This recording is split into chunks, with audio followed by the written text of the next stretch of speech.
Welcome, folks, to 52 Living Ideas.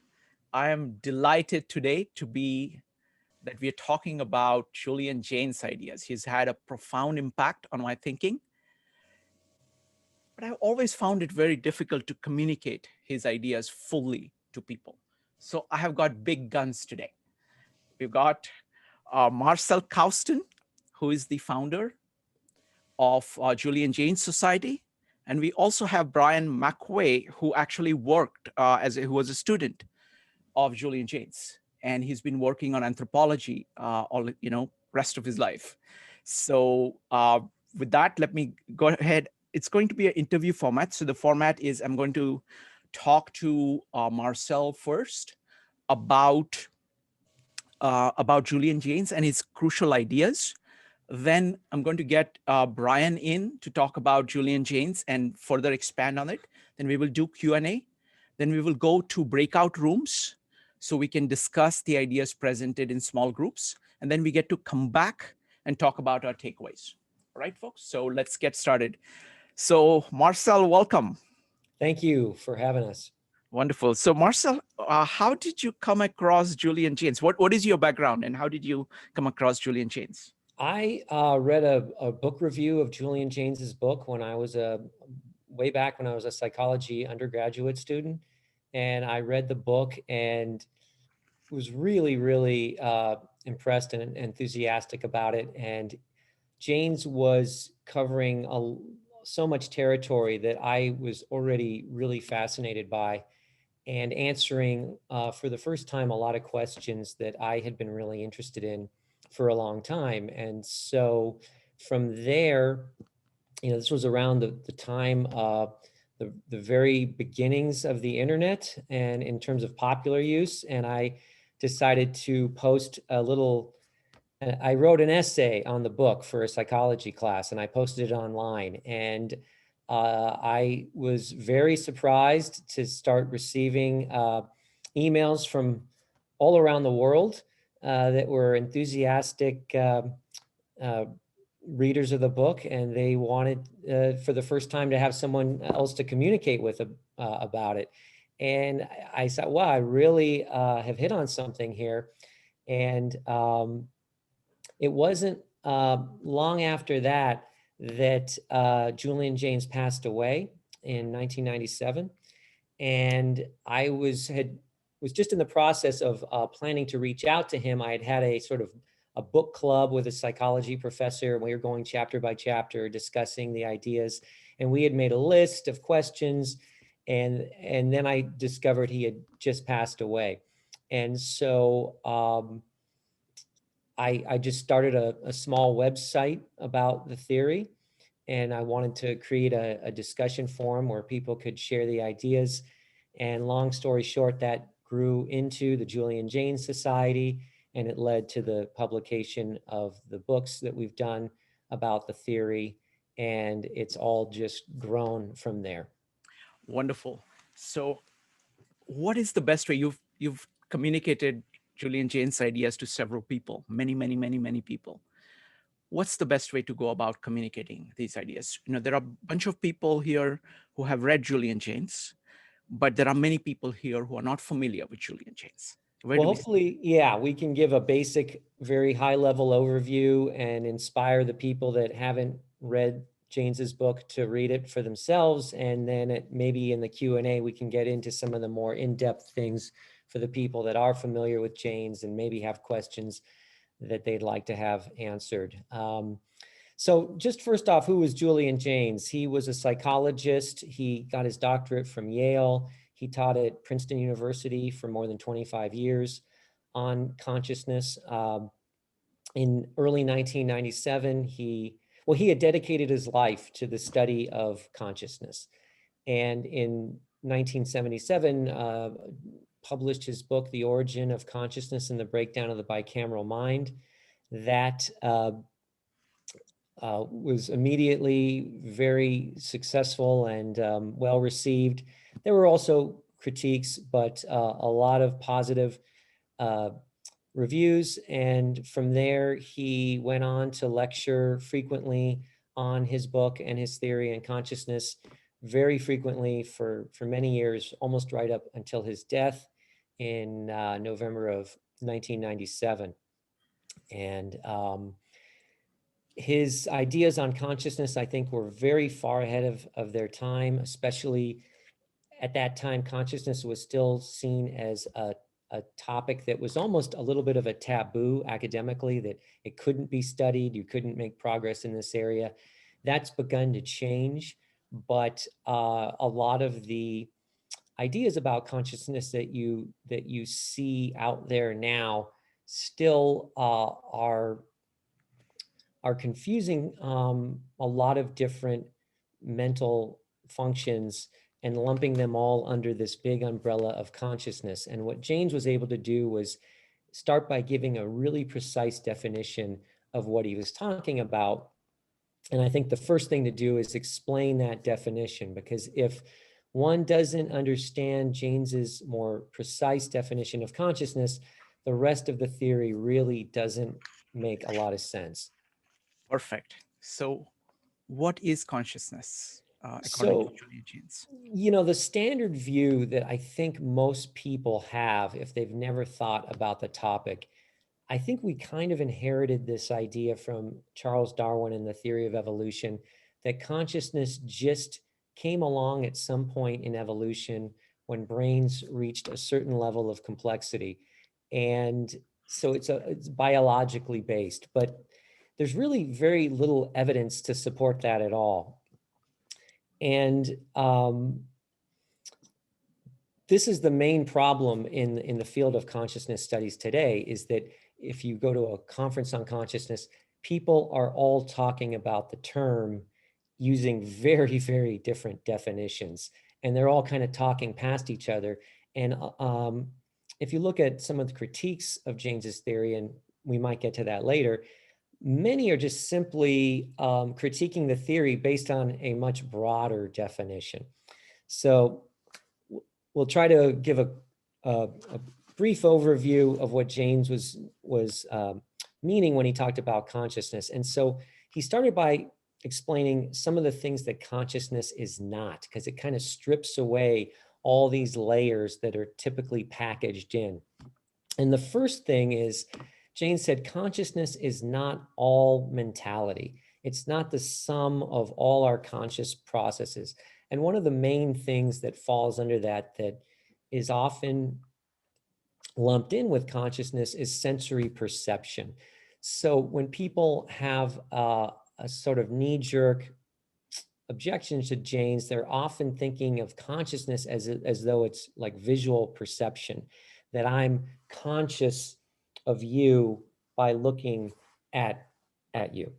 And sensory perception is shared with all animals. It's a very basic thing that consciousness is not necessary for. Jaynes is talking more about this inner world that we have, our inner dialogue, our ability to introspect.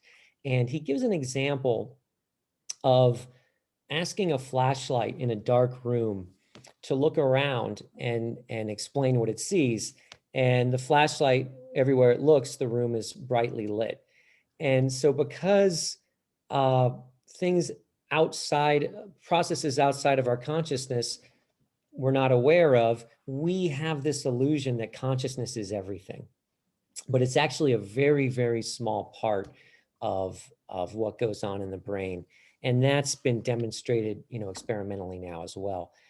It's not a copy of experience. This was an early idea by John Locke and others, that consciousness was this putting together of images and memory and things like that. But if we think about a memory of ourselves, maybe swimming or hiking, most people will actually see themselves in the third person, kind of looking down on themselves from a bird's eye view. That's not anything you experienced in consciousness. It's your consciousness constructing that image. So it's not a copy of experience.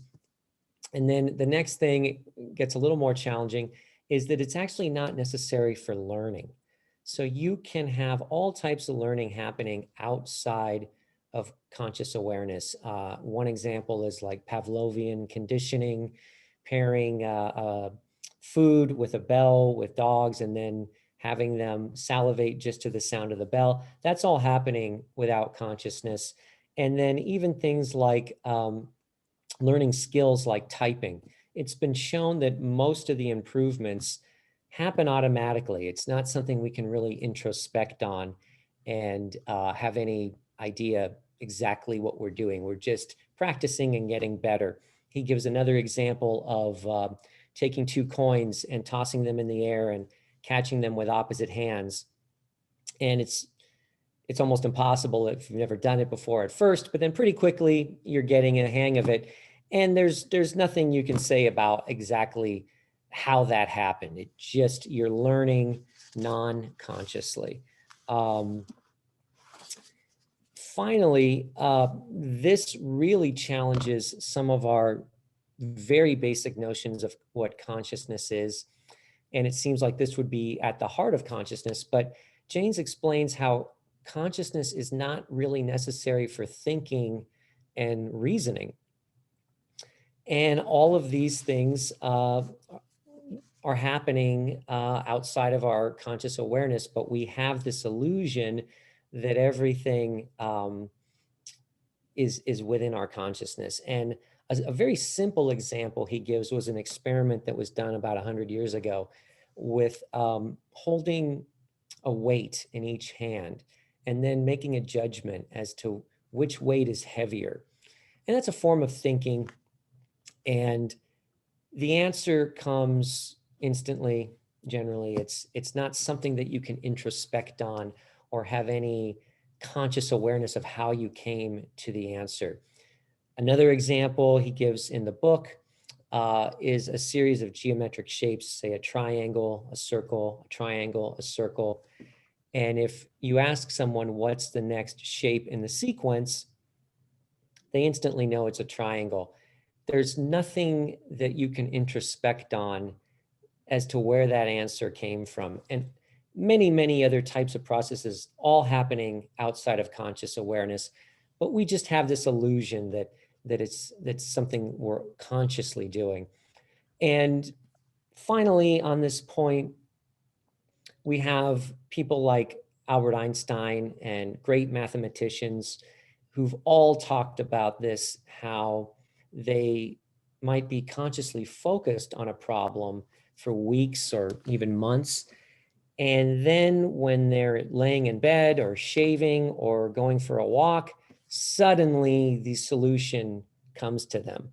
So they set up the problem, they studied it for a period of time, and then usually there's this incubation period where the solution is worked out outside of your conscious awareness, so in the non-conscious parts of your mind, and then that solution suddenly comes as an insight to conscious awareness. So those are some of the things that consciousness is not necessary for. So we start to realize that we can have humans earlier in history capable of very complex tasks. Let me interrupt for a second. I want to make sure that people get this point. So let me, one of the things that we do in this meetup is called syntopical comparison. So let me compare it to, for example, Jung talks about a similar point. He says, your self or your psyche is very large, and your ego consciousness is like the spotlight, which is actually operating, focused on a very tiny part of this entire self. And the self is doing a lot. It's actually doing most of the things that you're not aware of. And the consciousness is full of effort. It is self-reflective. It is self-aware. So it is like a spotlight moving around, which is sometimes on and sometimes off as well, in this larger space of the self. Is that similar to what Jaynes is? That does sound like very similar ideas, and I'm not as familiar with that, but it's a very similar concept. So let me pursue it in a slightly different way, because I want to make sure that people get this point. Because if they get the point of what Jaynes is referring to by consciousness, then like half the battle is won. Exactly. So it looks like you said, you talked about the inner world that is created. You talked about introspection. You talked about the inner dialogue. You talked about the spotlight. These are the 4 ways I got Yeah, from what you so said. now we're getting to, okay, we've talked about some very complex things that consciousness is not necessary for, and that, just to put a period on that concept, even today, we can get through the majority of our day without consciousness. A lot of our behavior is just purely habitual, and we can get dressed, we can drive to work, and as long as sometimes you might arrive at work and not even remember the trip because you were so immersed in some issue that's occupying your mind. So your consciousness was focused on these thoughts that you're having, and the driving happens automatically, assuming there's no obstacles on the road. So a lot of our daily life, we can actually function quite well without introspection really being necessary. So the simplest way to think about then, well, what is consciousness in the Jaynesian sense? And he would say it's the contents of introspection, that which is introspectable. And another point on this, it's not an on or off proposition. It's not like you're conscious or not conscious. And again, it has nothing to do with being knocked unconscious. I should have mentioned that as well. Jaynes would use the more precise term reactivity. So someone could be reactive but not conscious, or yeah. So these features of consciousness he gets into in the book. We can touch on them now, but I encourage people to read more about them. But these features emerge over time. Okay, So sorry. Let me stop yeah. one more time, because I want to make sure that people get this point. Another kind of syntopical idea is Daniel Kahneman's idea of system 1 and system 2. Right. The metaphor of elephant and the rider. So you have the elephant, you have the system 1, which is doing most of the things. This is our habitual system. And when we are buttoning the shirts, when you're driving the car, as long as things are in the normal realm, system 1 is doing everything. But then when something else happens which requires your attention and a different course of action, redirection, that's when the system 2 kicks in, which is a much more deliberative, conscious process. Is it a similar idea? It is highly similar. And for those of you who've read his book, Thinking Fast and Slow, you could have titled that book a little more cumbersomely as Thinking Non-Consciously and Consciously. So the thinking fast is the non-conscious cognition, and the thinking slow is what Jaynes is talking about as consciousness. And there's distinctions and finer differences, but in a very broad sense, they're very compatible ideas. And a lot of what Kahneman talks about is evidence, supporting Jaynes's idea that consciousness is this narrow aspect of our mentality. Perfect. Marcel, this is a huge step, because most of us are familiar here with Daniel Kahneman's work. In our New York group, we actually went through Thinking Fast and Slow chapter by chapter. So it's kind of part of our common vocabulary. So I think this is big. So you can just assume that people know the system 1 and system 2. That's fantastic. And thanks for reminding me of that similarity. I wrote a brief few sentence review of his book, and I point this fact out. So you're right on target there.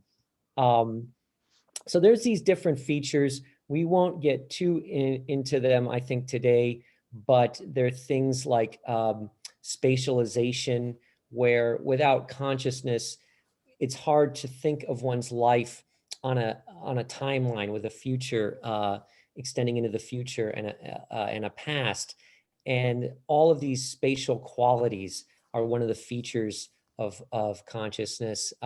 He talks about things like the analog eye, and this is this view you have of yourself going around vicariously in your imagination, doing things. You might imagine, how might I have better handled that situation with my boss yesterday, or, role playing out these ideas, or, with athletes who can mentally rehearse their performance.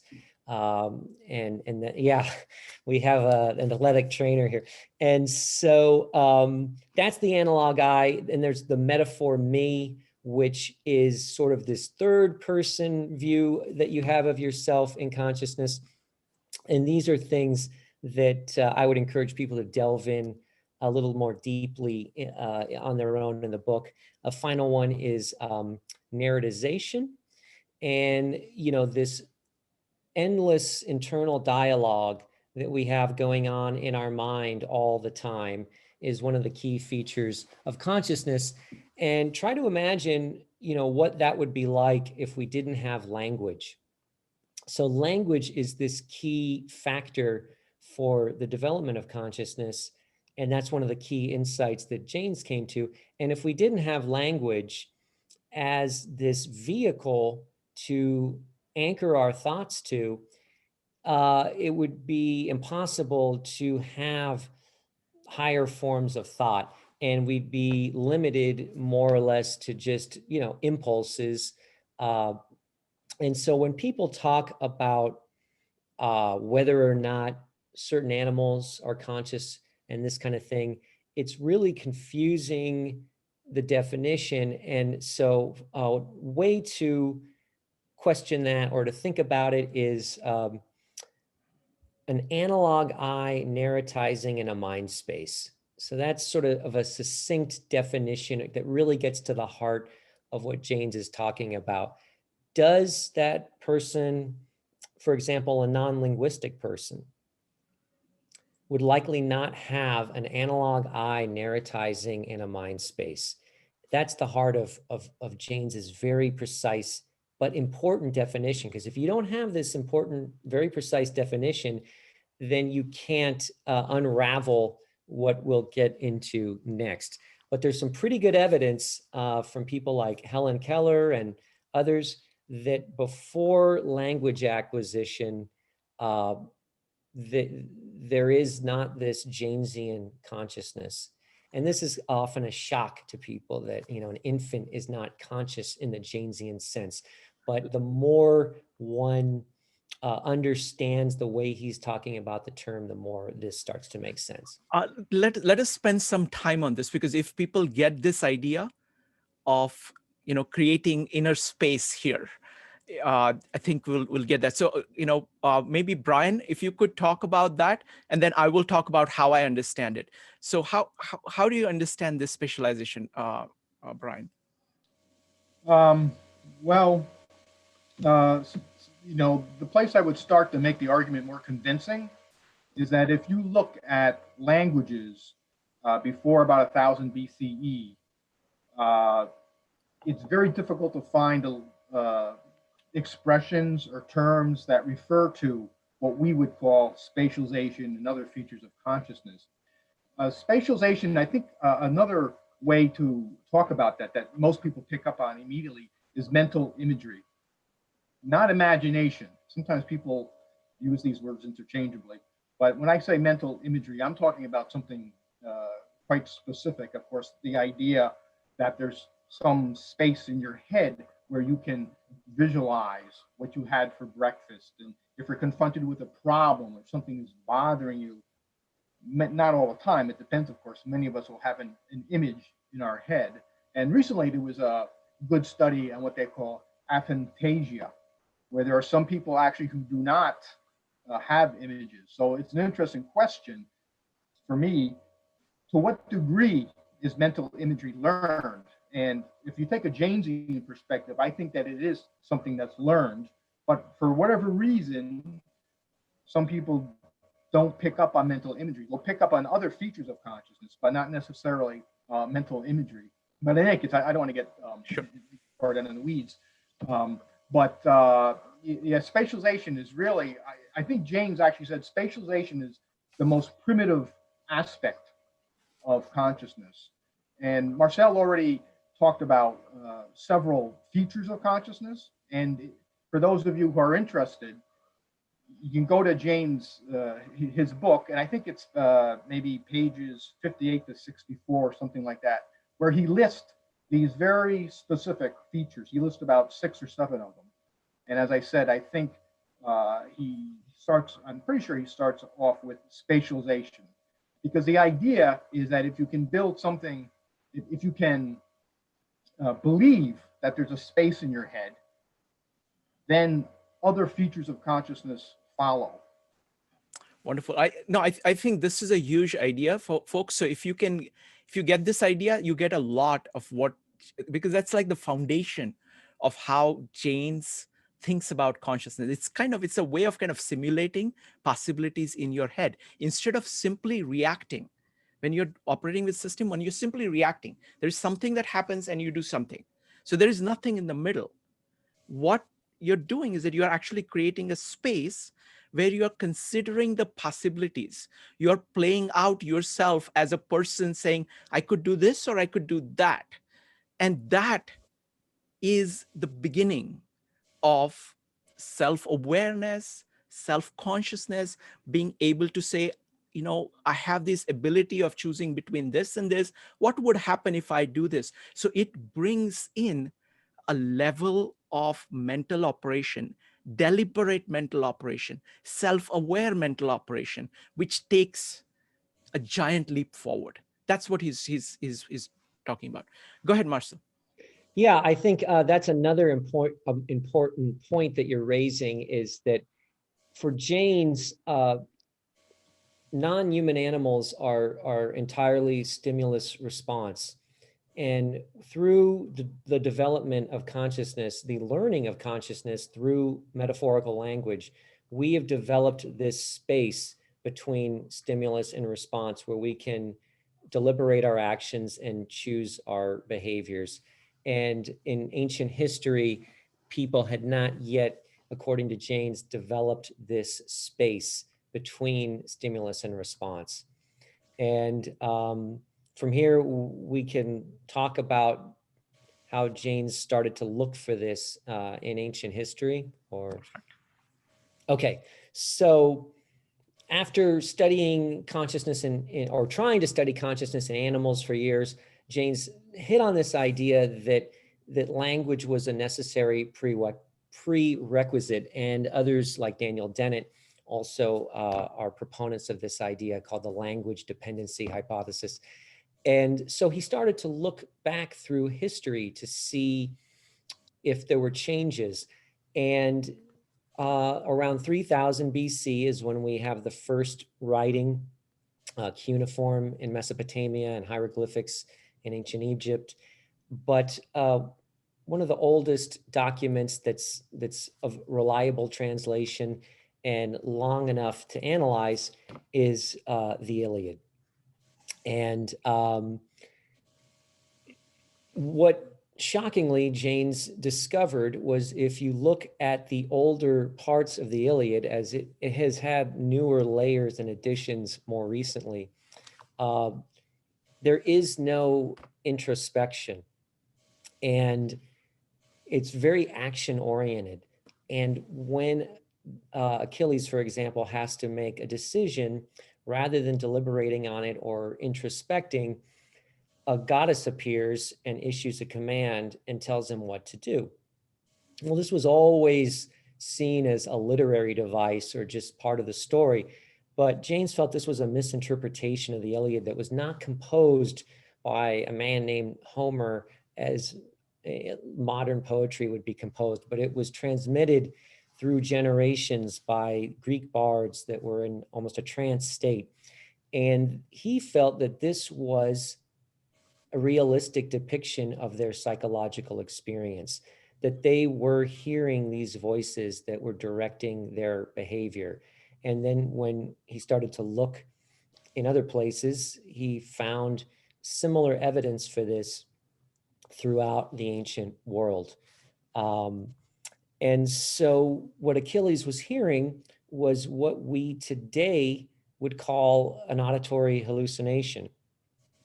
And Jaynes believes that the auditory hallucinations that are experienced by so many people still today, many more people than was initially believed, are a holdover from this mentality that predated consciousness. So the idea is, if consciousness is much more recent in history than we presumed, and if it's a learned process, culturally based process that came about at a certain point when language developed a certain level of complexity, well, then what was the psychological functioning prior to that? What was the mentality? He called this the bicameral mind, and it was something that developed along with language in ancient history, and it was the brain using language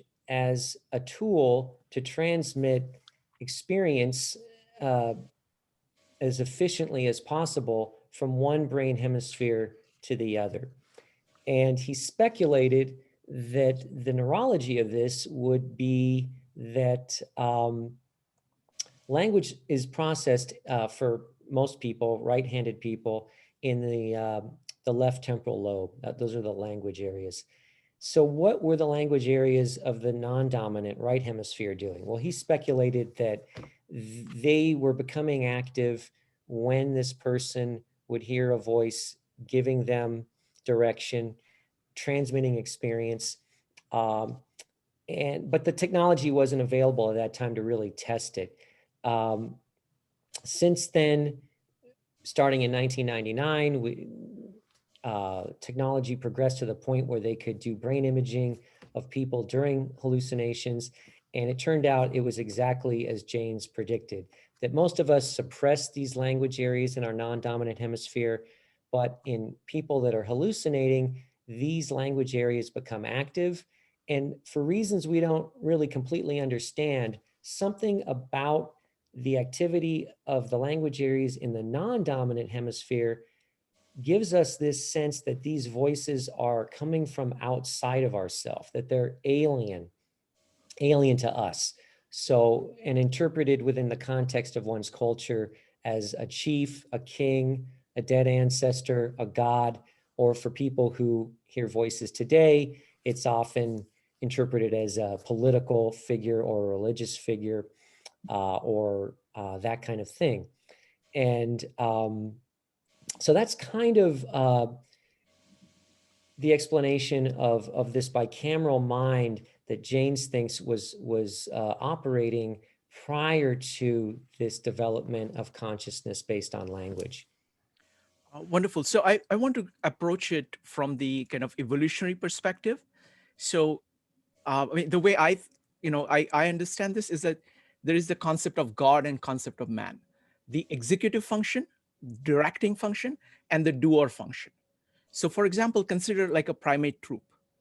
In the primate troop, it's the alpha male, which is who is directing everything. And anybody who is not alpha male is just listening. So they are basically really paying attention. If you watch a gorilla troop carefully, especially a gorilla troop. In chimpanzee troop, it becomes a little bit because the size differential is not that much. But in gorilla troop, or even chimpanzee troop, the alpha male is directing everything. And all other animals are kind of taking the cue from the alpha male to decide to basically do action. Now, the same thing applied to human beings in a smaller group in the evolutionary concept when we lived in a tribe of maybe 30 people. But when we went to a city and you still had to operate like that, basically there was a concept of a king, a god king, if you will, where people just said, look, I'm not going to figure out how I need to live. I will just obey this god king. And it's that kind of evolution, that kind of historical base, and the voice of the god king would be what they would be listening to. So that's kind of the parallel kind of in the existential. Does that make sense? That's exactly right. It's this idea that as group size, around 10,000 BC, we have the emergence of civilization, and tribes were settling down in the beginnings of agriculture, and there needed to be a mechanism to keep people focused beyond the sight of this alpha male leader that normally would have been just a group of 35 or 40 people that were always within sight of each other. So so that was one of the functions of the bicameral mind, was to keep people focused on a task by hearing the voice of the king or leader. It was a form of social organization, and it was also this way of communicating information between the hemispheres of the individual. And there's a lot of evidence that Jaynes talks about for this. It's a very shocking concept initially for most people, but once he walks you through all of this evidence for the bicameral mind, it seems, I think, impossible to deny that something like this had to have taken place. We can get into a little bit of that here. Some of it was the beginnings of these leaders that were in death, propped up as if they could still hear their voice. There was the feeding of the dead after they were buried, keeping skulls and inside the home, which Jaynes felt was eliciting hallucinations. But he attacks it from so many different angles. There's a whole nother aspect to this, which is, Brian mentioned this, but it's the evolution of mental language. And in the Iliad, we have a number of different words that all refer to things like the heart, the lungs, or nous, which is recognition or holding something in one's visual field. And over time, we see these words morph into meaning consciousness or mind or conscious mind. And the thinking is, if they didn't have the language for consciousness in these earlier times, it probably wasn't part of their experience. And other scholars have looked at this same pattern that Jaynes documents in Mesopotamia and Egypt and Greece. And Michael Carr has documented this same type of transition, both the anthropological evidence as well as the literary evidence in ancient China. And Todd Gibson has written about this extensively in Tibet. So we see this same general pattern taking place all over the world, and sometimes at different times. But we have, for example, in Mesopotamia, the king, the god is the owner of all the lands and is the ruler. And what we would think of as a king was like a steward to the god. And they took the form of idols, and they fed the idols, they bathed them, they dressed them, they took them out on parades. And all of this is very hard to understand in terms of our modern conscious psychology. And it's been kind of glossed over by historians just documenting these things, but never looking at this with the real awe and fascination of what was really going on here. And then in each person's home was a small idol, and they've unearthed thousands of these in Mesopotamia.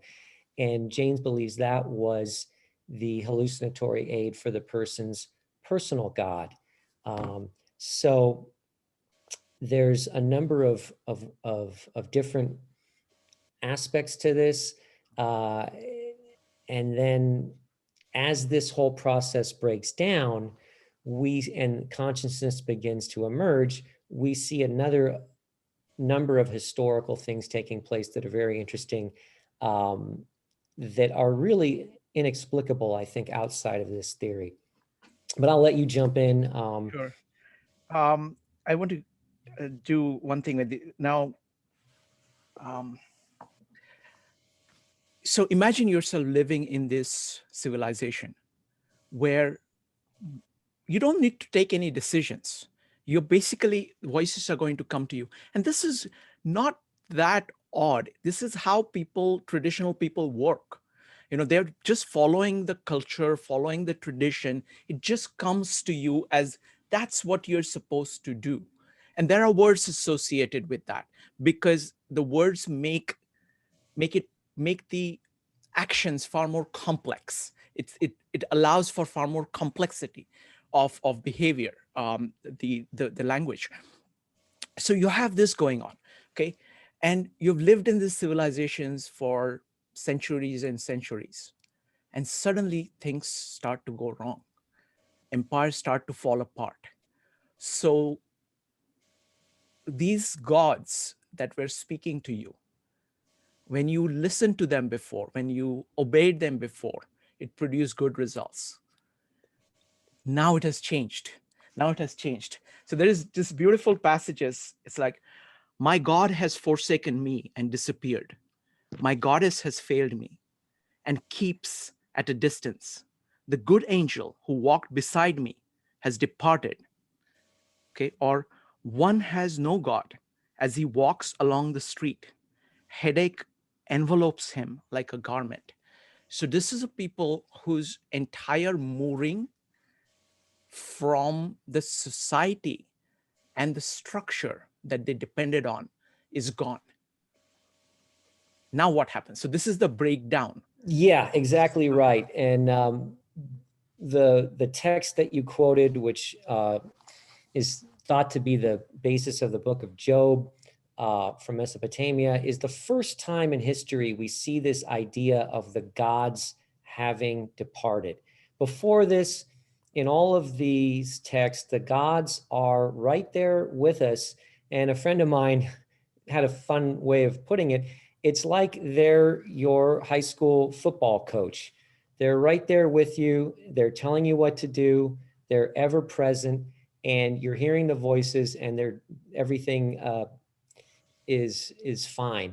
Well, with growing population size, the invasions that were taking place, the different cultures that were intermingling, there was a lot of chaos going on at this period, this Bronze Age collapse, that the system was no longer workable, and metaphorical language was developing the beginnings of this interiority. And we see for the first time, for example, Tukulti-Ninurta, the Assyrian king, kneeling before an empty throne, and all these different sources talking about the departure of the gods. And a number of new types of behaviors are coming into being for the first time in history. We see divination, which is now this quest to come up with more newer ways to figure out what the gods want us to do, because they're no longer speaking to us directly. And omens become a huge thing in Mesopotamian culture. And oracles in ancient Greece were another way for people to try to determine what the will of the gods was. And all these things are new. And the concept of heaven becomes a new invention. This idea that the gods have left, gone to a remote location, and now we need intermediaries to communicate with them called angels. And there were evil gods called demons, and all of these things were coming about for the first time during this transitionary period between the bicameral mind and the development of consciousness. Wonderful. So what happens next? So how does, when they call upon, call out to their gods and the gods don't come back, what do men do? Well, this brings in this modern conscious mind that we have, and we see, like, for example, in in Solon in 600 BC, the first writings that are very similar to what we would consider modern psychology, and this idea of know thyself and introspection. Another source of evidence for all of this that Jaynes looks at is the Old Testament, and he compares the earliest reliably dated books with the oldest or most recent reliably dated books. And a simple comparison that he gives is comparing Amos to Ecclesiastes. And in Amos, you have an illiterate sheep herder that goes into trance states and puts forth all of this, thus saith the Lord, and scribes are writing it down. Whereas 600 years later with Ecclesiastes, you have this wise person talking about spatialized time and a season for all things. And so this is really documenting, the Old Testament is a document of the transition from bicamerality to consciousness. And Rabbi James Cone does a lot of analysis of this in his book, The Minds of the Bible. And he talks about, there's other ways you can look at the Old Testament, where in the beginning, it's like a parable of all this. God walks alongside Adam and Eve in the late afternoon. Then in Deuteronomy, we have, they're telling us that Moses is the last person to see and talk to God face to face. Then we have this age of prophecy, where first everyone hears the voices of the gods, then only certain individuals continue to hear the voices, and then certain individuals in a certain place, like the oracle at Delphi, and then they fall silent altogether. And around the world, we have this concept of modern religion coming in, which is our attempt to interpret the last known communications of the gods and teach those to successive generations.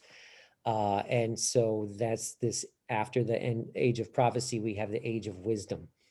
So lots of different sources and ways to look at these things that most of us are familiar with from a completely new perspective.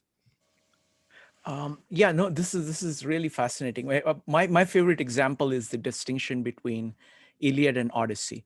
So I want to make 2 points. You've touched upon them before, but I want to kind of reiterate them because people will get it through that.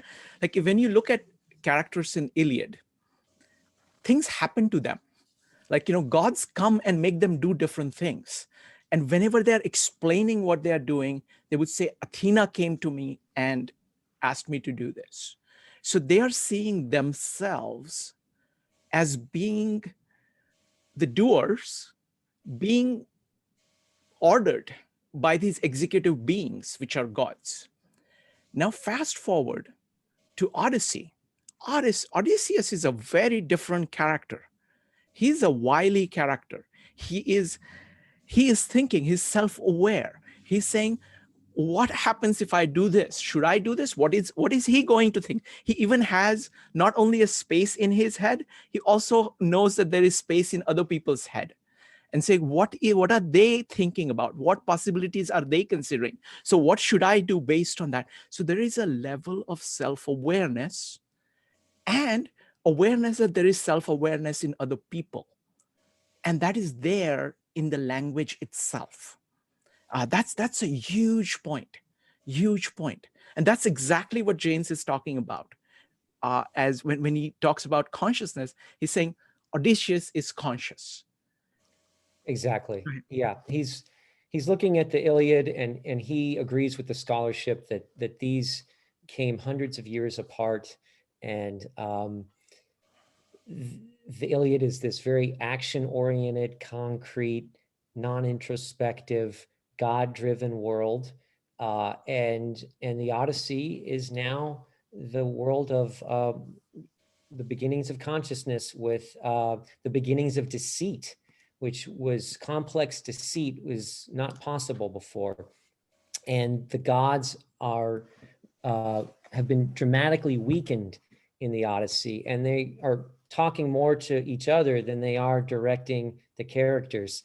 And we see, importantly, a change in the frequency and the meaning of these Greek words that we discussed before, where they've now taken on their more modern definitions of conscious mind and not just lungs and vision.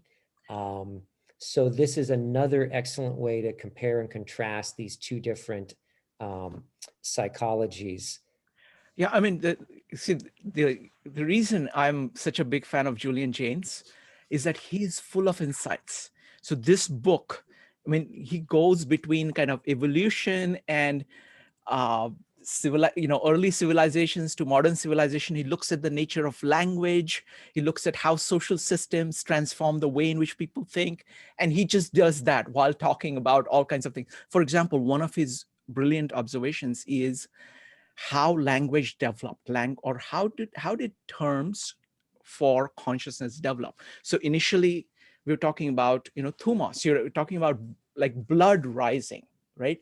So when you are getting ready to do something, your blood, heart starts pumping, you start doing, and that word kind of slowly transforms into things like courage. Now courage, it's kind of initial use of it is mostly about blood rising, and then slowly it kind of it is built on that, and then it becomes a metaphor.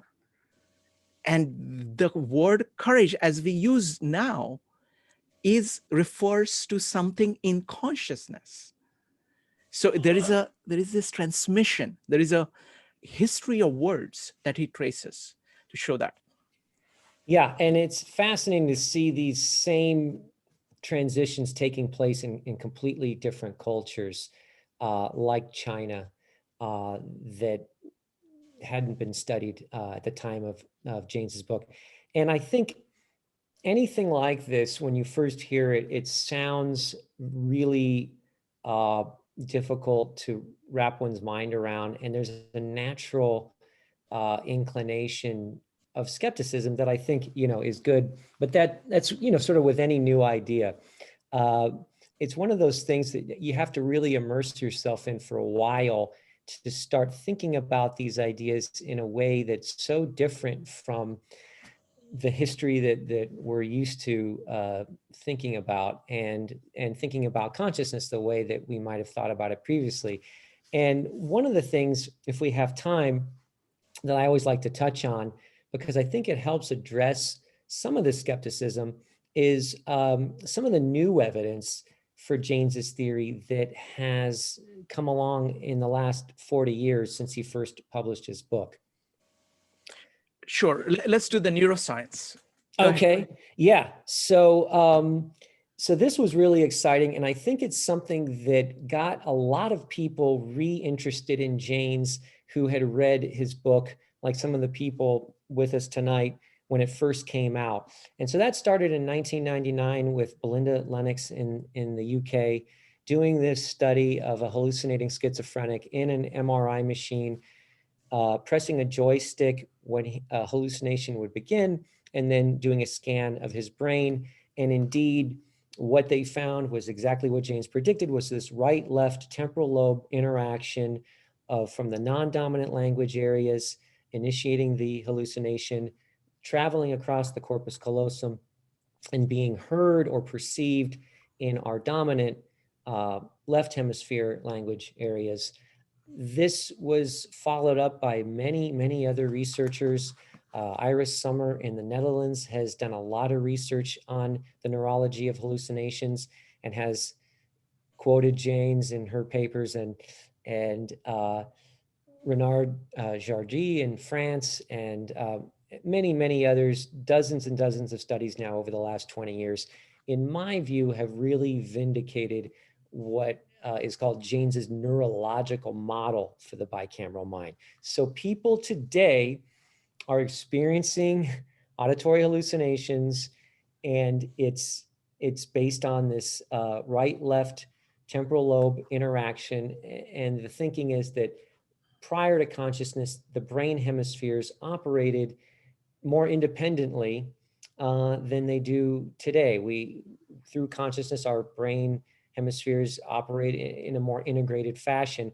And something that also gets to this, which is something some of the people with us are probably already familiar with, is all of the research that was done with split brain patients.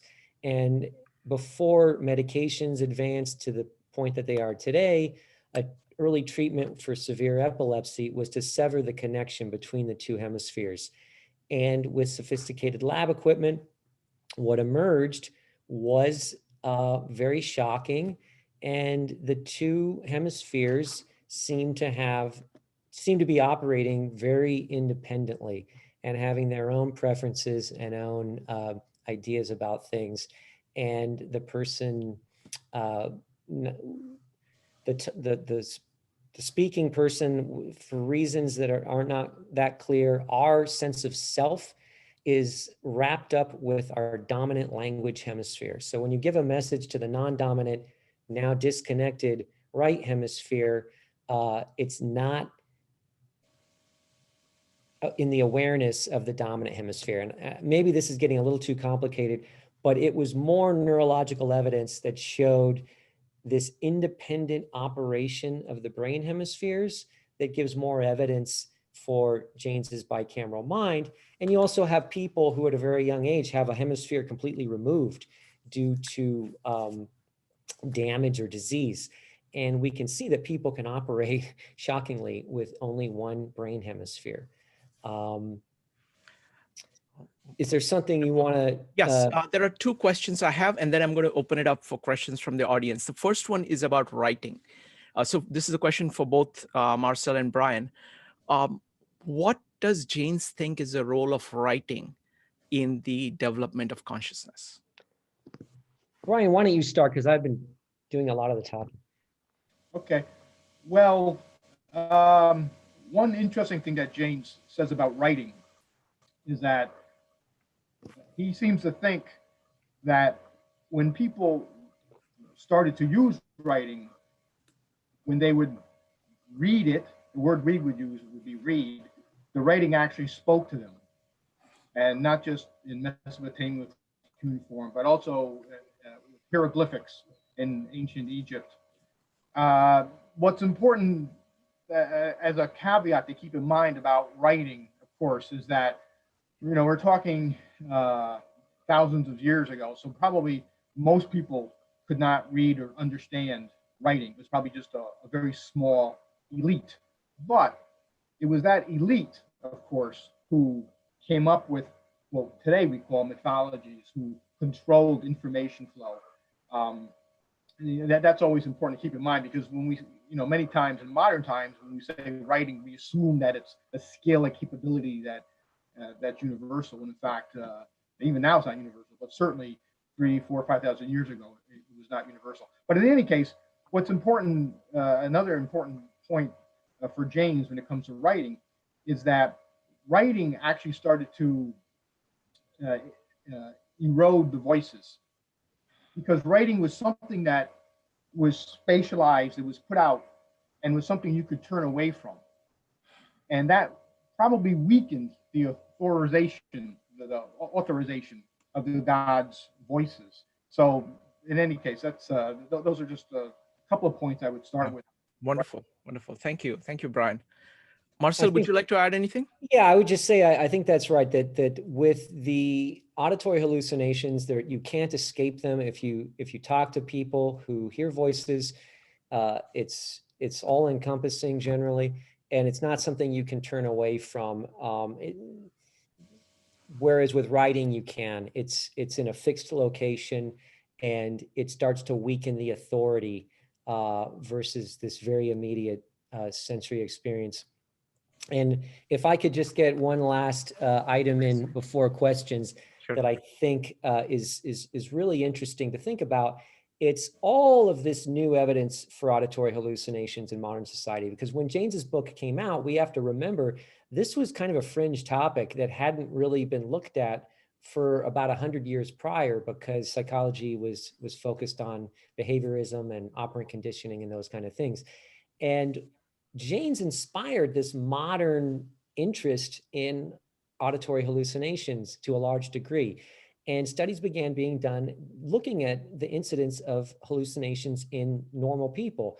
And lo and behold, many, many more people experience hallucinations than was ever known before. We're talking about everyday average people who don't have any type of medical diagnosis. They've never sought treatment. And I've had a lot of people come to me with their stories because they're not going to share it with the average person because they feel like it's something that's stigmatized in our society. But we now have, this has been studied extensively.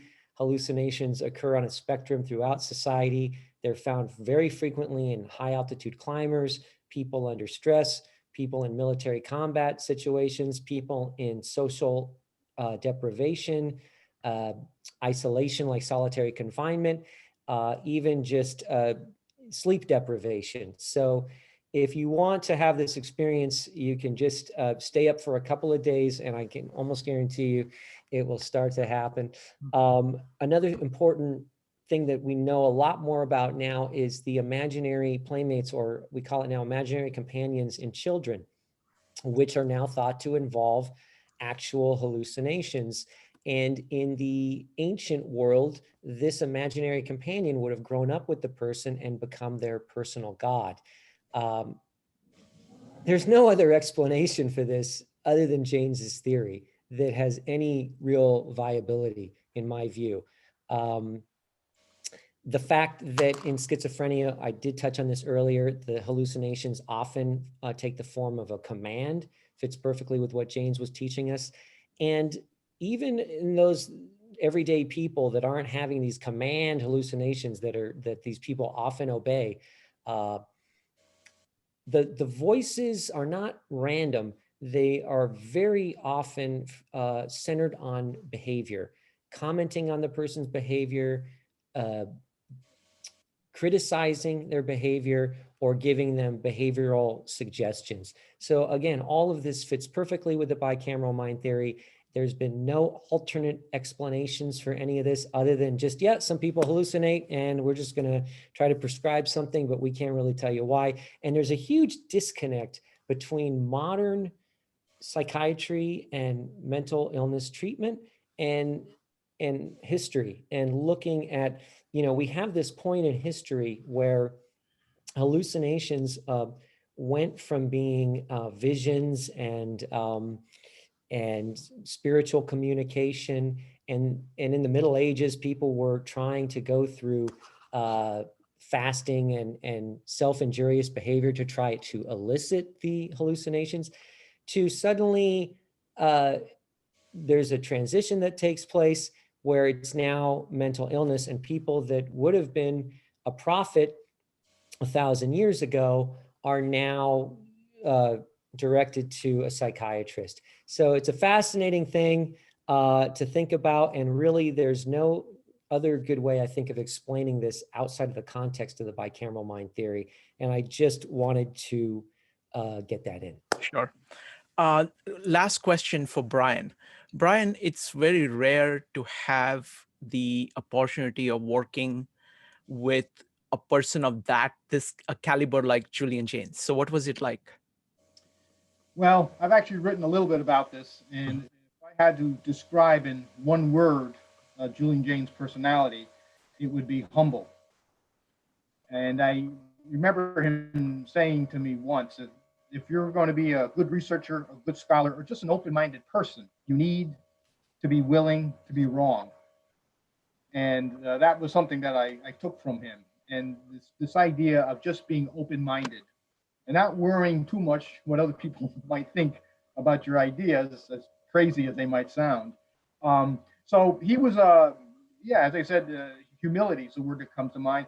He was always willing to listen to other people, friendly, a little on the quiet side, so very introspective, not surprisingly, but he certainly inspired me.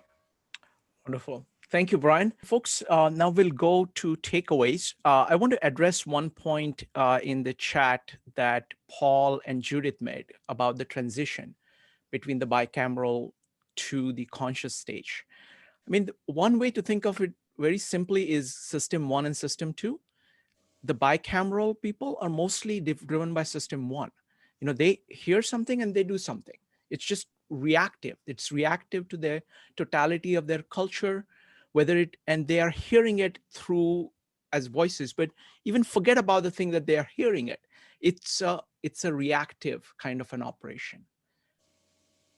Conscious operation has system two in the middle, where you can hear voices. Your right brain still operates, it's still the same right brain, except that you now have the capacity, you have this mental space where you can, David was talking about competing voices.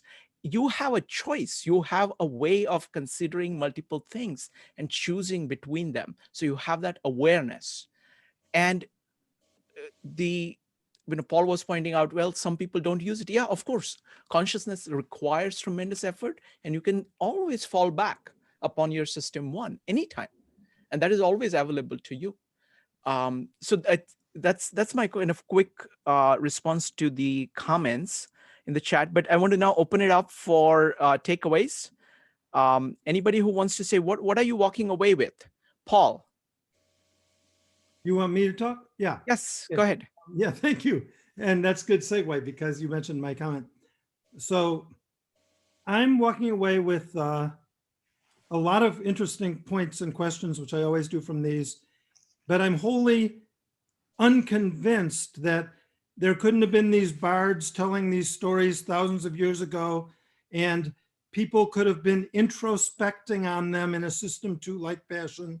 And the words that were coming from that bicameral other mind were synthesizing metaphorical thoughts as the voice of gods. And I'm wholly unconvinced that introspection wasn't going on then. But I'm very interested, and thank you all. What I suggest is that it's actually a very difficult proposition, what Jaynes is doing. Yeah. He's doing something called psychological anthropology, if I want to call it that. That's what he's doing. Nobody does that. But so you're trying to kind of use anthropological evidence, archaeological evidence, in order to figure out what was going on in psychology of a people far back there. So so I would strongly, Paul, I think you would love the book. Okay. Read the book. The richness of his observations is tremendous. And you will get at least 100 points out of it, out of which we were able to probably cover about 12 today. Okay, that also not. Yeah, go ahead. It's almost impossible to articulate this in a completely convincing manner in a short frame of time, and it goes so far against so many ideas that we've had our whole lives. And it's only by reading the book oneself and really thinking through all of his arguments that I would expect any of this to be convincing. So I completely relate to what you're saying, and I would encourage everyone just to read the book if it sounds interesting, and it's only then that I think some of these ideas are really going to resonate. Yeah, the other thing I would say is that the sheer richness of his work. I mean, the number of observations. See, he's taking on a field which was not actually addressed before. Say, okay, how did consciousness develop? What is the function of language? So for example, we talked about language very briefly, but what he's saying is that initially language was a device for a larger social system to exist by making possible commands which were complex enough. But when that system fell, that same system of language, people started to learn how to use it to consider things inside their own head, creating this space so that they became self-aware, self-directing, self-regulating. And that's the middle term is the language. So it is a profound point about the language and the power of language and how it operates in the brain and what it does to your brain. So it's just, that's just one of the things. So it's full of those points. All right, so next up is going to be Joe, Linda, Scott, and Alicia. Joe. Yeah, so what I'm walking away with is that what consciousness isn't. That's the most important thing that it really started to crystallize a lot of things that, you know, when I think about consciousness, I have so many questions that really helped a great deal for me. Also, the relationship between System 1 and System 2 with Daniel Kahneman was very, very informative. One of the things I just wanted to clarify maybe is the language dependency hypothesis, is that if I just look up Dennett, I should be able to find something on that. Well, if you Google that phrase, you'll find a lot. Daniel Dennett and Peter Carruthers and someone named Philip Zalazzo has done some really interesting work with children and looking at these ideas through the lens of child development and doing some pretty interesting work that supports these ideas that as children acquire language, they learn Jaynesian consciousness. And so that's Philip Zalazzo. But yeah, it's this whole idea that's gained a lot of popularity that that we learn consciousness in childhood and teach it to each successive generation. Thank you. And then the last part is creating space was huge for me as well. Yeah, no, that is a huge point. It's like, you know, just kind of imagining, it's like there is a space where you can consider possibilities and you can play around. It's like a simulation chamber. It's basically what fighter pilots use to train themselves. They can work things in simulator so that when they are actually doing things, they are far more effective. That's what we can do with our brains when we create space. Yeah, that was an amazing description of it, and it really kind of opened my eyes up to that as well. And then thinking about that even within the context of System 1 and System 2 and creating space, that kind of puts the whole three like kind of trifecta together for me. So thank you very, Wonderful. very much. Joe, thanks. That was great. Linda, what are you walking away with? This is a very interesting way of looking at auditory hallucinations. And to carry it a step further, though, I'm wondering, since you're saying, and it does happen under extreme stress, people will perhaps have auditory hallucinations who would not normally. I'm wondering if these two, the bicameral and consciousness, these changes aren't happening because of chemical changes, that there will be more of the shift to the bicameral mind because under stress, there's a different body chemistry. So the different body chemistry is what really makes it shift over into the bicameral. And do you know of any studies that have looked at the chemistry specifically? Yeah, I would agree with you. And I think there is a large literature on that, you know, within schizophrenia research, looking at hormonal factors and adrenaline and these different types of things. But I can't add a lot to that other than to say, yeah, I think that's correct. Wonderful. Scott, what are you walking away with? Actually, some fond memories. I read the book literally like 30 years ago. It's brown because it's so old. The other takeaway is I've actually done some work inside of sensory deprivation chambers or float chambers. And if you want to deal with the bicameral consciousness, go stick yourself in a floaty chamber for 2 hours, and basically it just eliminates all filters and you start hearing things, and it's perfectly natural. You're not schizophrenic. I don't want to go too deep into it, but there are opportunities to learn from a book that is more than 30 years old. Scott, let me ask you one thing. You've read the book, you've gotten something. What have you gotten? What have you learned from Jaynes? Initially, I was a philosophy major, and I'll try and make this quick. This is how Julian Jaynes got on my radar. Why were the Greeks, especially like the sword of Damocles? If I displease the god with my rule, God will punish me. Socrates standing in the marketplace and all of a sudden phasing out for a couple days and then coming back with an answer. This was normal for them, but there was a transition period between looking up for all decisions from the gods to all of a sudden the gods are not listening to me. Now I have to make my own decisions, and people march at different paces. Personality types, if you look into personality types, hey, an Enneagram 8 will just go. I mean, you know, but if I believe you're a 2, you're going to crawl, basically. So people are moving at different speeds. So my takeaway was I wrote a really, really good paper back in college. I read a really, really good book, and I'm amazed I remembered all this after 30 years. Wonderful. Thank you, Scott. Appreciate No, it was that. well worth my time. Thank you all. Wonderful. Thank you. Next up is Alicia. Alicia, what are you walking away with? Hi, Shrikant. Thank you, everyone. I will keep to my 60 seconds. I also enjoy all of these conversations. Back talking about the cognitive explosion, there were a diverse range of topics and introspections within that area. And this period of time must have required humility of the ego to consider, you know, possible projections of the mind. Even God invited people into their homes, or people invited God into the homes, and the devotees understood the purpose of repentance and heard a movement of voices from a higher perspective.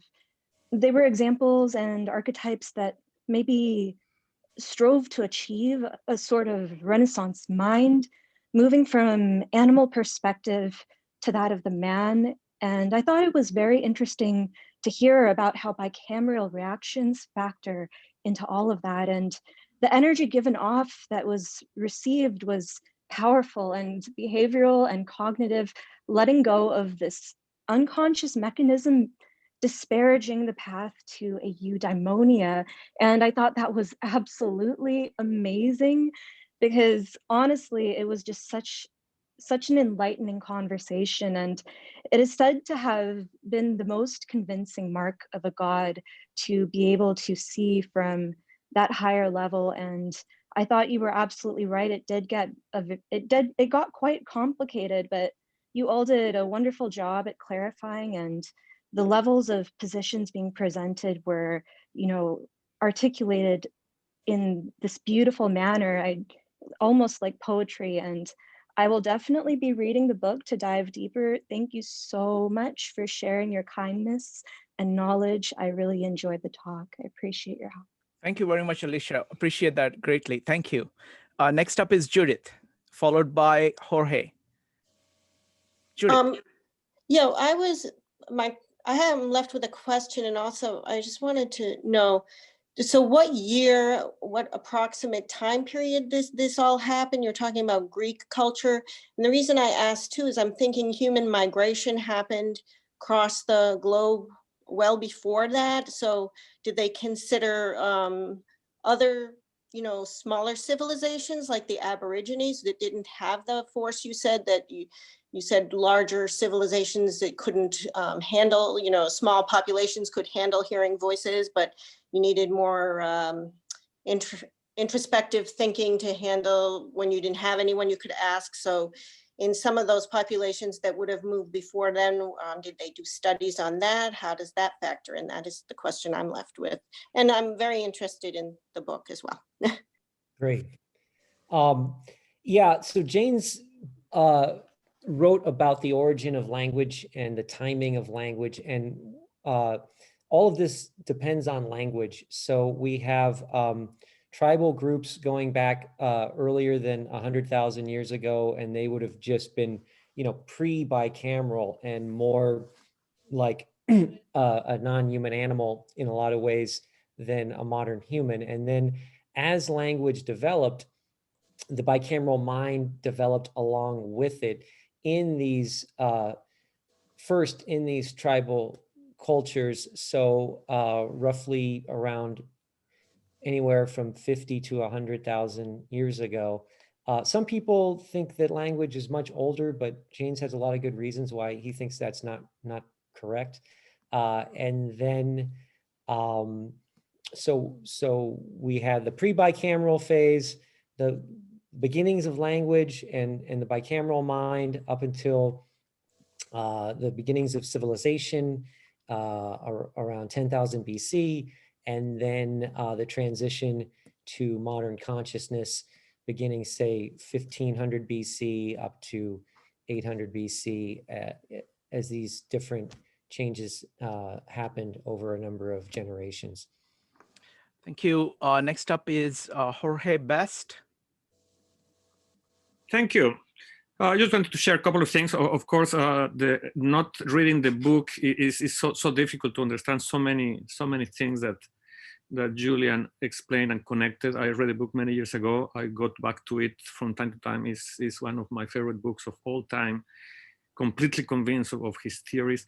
And then a few years ago, I found out one relative had, is not sure if it's complete schizophrenia or definitely hallucinations, auditory hallucinations. I got very interested into trying to get closer to her. And it's amazing that she was completely convinced that this was real voices, as Julian explains, and everybody talks about. It's not like she was just thinking about herself. This was actually multiple voices, usually critical, usually telling her things to do. At some point she started taking medication, but then she stopped the medication and the voices came back. She's doing much better now. I think she's doing better with the medication, but the reality of the voices impacting her, telling her what to do, criticizing her, is one aspect that, I mean, is exactly as it described by Julian. It's very, very real to the people that are listening to them. So I just wanted to share that. It's really, really convincing once you experience it through a relative. Wonderful. Thank you. Thank you very much. So let's do closing thoughts. So let's start with Brian, then Marcel, then me. Brian. Well, first of all, I want to thank everybody. Very, very good questions. I can tell people are really taking this seriously and thinking deeply about this. And one thing I would say about Julian Jaynes, and this is, I think, been touched upon in the last 2 hours, is that Julian Jaynes was not just talking about psychology. Julian Jaynes is offering us a very different way of viewing the human condition. And you don't really appreciate or understand Jaynes until you understand what he was trying to do, which was to fit together neurology, linguistics, history, religious studies, all these things that most scholars spend a lifetime studying. He was able to not master them all, but to fit them together like a puzzle. And to me, that's what's so convincing and useful about what Jaynes had to say. Wonderful. I'm going to build on that, but let me actually build on that. See, this is what is unique about, about a great mind. A great mind puts together, they take everything that is known at their time and puts it together in a way which is actually many years ahead of anybody else. And there are many, many people in history, few hundreds at least, who have been able to do that in various fields. And Julian Jaynes is one of them. Now, of course, you can go and nitpick at anything, okay, but that's not the point. And there was a lot of focus on schizophrenia. That is also not the point, because that's kind of a side consequence, side support for part of his theory, okay?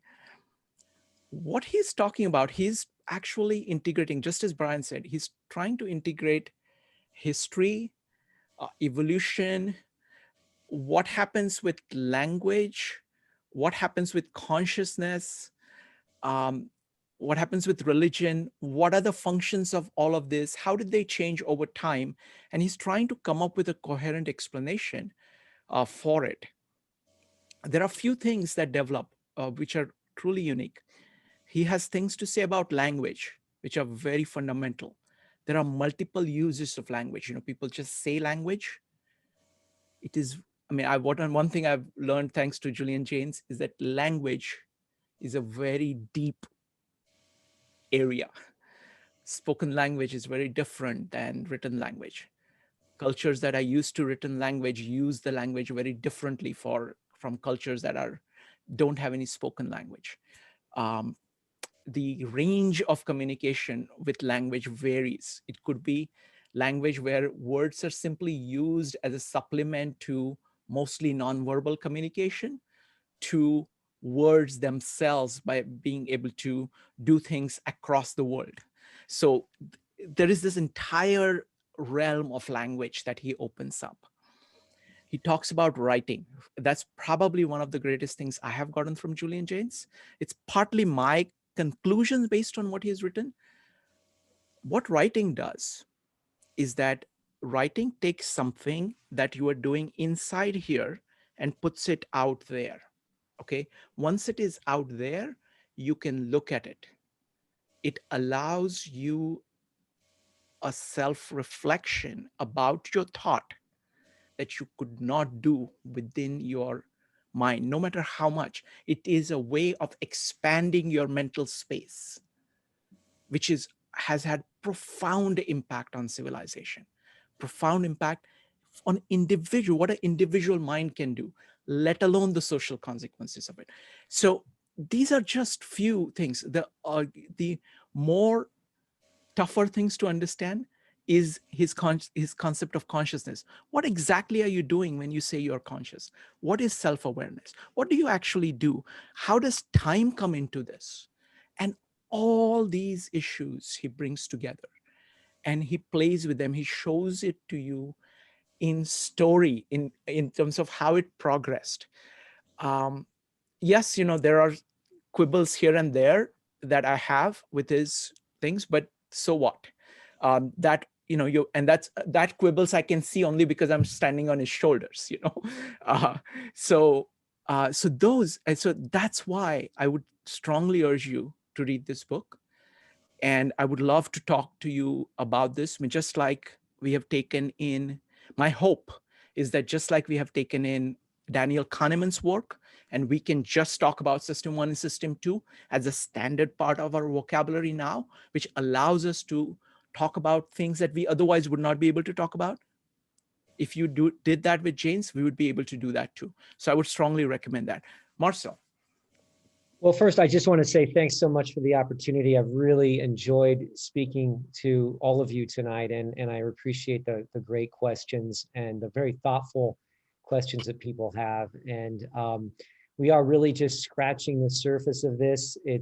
There's so much more to it that we haven't been able to get to. And for people to be engaged and interested based on this very sketch that we're putting forth tonight, I really appreciate, because it really does take reading the book to fully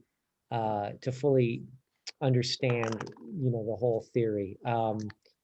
One little other tantalizing thing that we didn't get to that I'll leave you with is there was a comment earlier about introspection during the time of the Iliad and things like that, and that is dreams. And this was something that I think is so fascinating. I think we all have a tendency to think that dreams have been the same throughout history, but in fact, that's not the case. And there's this really fascinating transition of dreams in the ancient world, which were these visitation dreams, or I call them bicameral dreams. And the earliest recorded dreams have the person sleeping in their bed and being visited by a god or a dead ancestor telling them what to do. So it very much paralleled their waking experience. And as consciousness develops, we see this transition to modern conscious dreams, where we now see ourselves vicariously doing things in other situations in our imagination. So it turns out that dreams are another way to gauge the level of conscious development in these ancient cultures. And so if we had the modern mind at that point, 2000 BC, I think it's hard to account for some of these transitions that we see in everything from some of the things we talked about before to dreams. And Jaynes talks about the consciousness operating on our emotions, where first you have fear that all animals have, and with consciousness, this becomes anxiety, and how we can have anger, but with consciousness, it develops into something like hatred. And all of these interesting transitions taking place around this time that just don't seem to have any other explanation than this late date for this transition. And the final thing is he talks about mating and how in the animal world, in the early human world, mating was just very mundane and there wasn't much to it. But with consciousness, it brings in all of these other layers of fantasy and this explosion in ancient Greece of things related to this more modern concept of sex. And this is all happening around the same time. And they're all different aspects that are really interesting to look at, and different pieces of the puzzle. So again, I just want to say thanks to everyone. We have a lot more information on the Julian Jaynes Society website. We have a whole area for members with a lot of lectures by Jaynes and other people at conferences we've held, and articles, and a lot of great material there, and a discussion forum that's open to the public, where you can post questions and have them answered. And we published a number of books as well that really build on Jaynes's ideas. So once you've read Jaynes's book, there's a lot more material that we've put out that really expand it and develop it into other areas. So thanks again. I really enjoyed the conversation. Wonderful. Thank you, Marcel, and thank you, Brian.